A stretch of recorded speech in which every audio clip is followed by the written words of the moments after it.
Fractional Charlie, beats. yeah man. This is a Lewis Gendo man. Boss era, no more.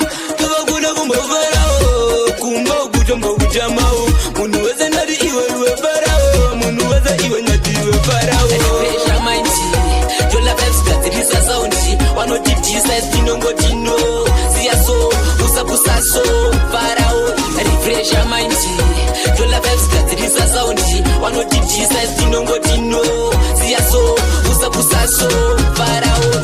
Uwanachi, dinema baby anosvika 40 million. Saka zvemavharo izi andirekeri. Ndongoramba zvangu ini ndichienda mberi. Ndichatora mbiri pamwe neskiri. Mabebe onditera kuita senge seuchi.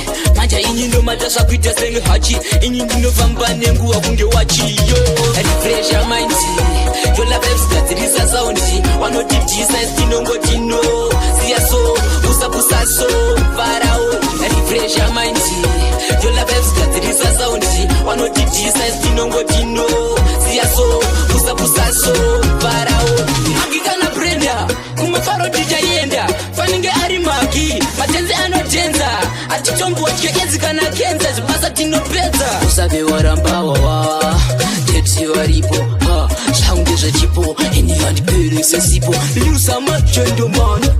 Refresher mindsi, yola vibes gadzirisa soundsi. Wanoti size tinongo tino, siya so, busa so, farao. Refresher mindsi, jola vibes gadzirisa soundsi. Wanoti size tinongo tino, siya so, busa so, farao. Refresher mindsi, jola vibes gadzirisa soundsi. Wanoti size tinongo tino, siya so, busa so, farao. Refresher mindsi, jola vibes gadzirisa soundsi. Wanoti size tinongo tino, siya so, busa so, farao.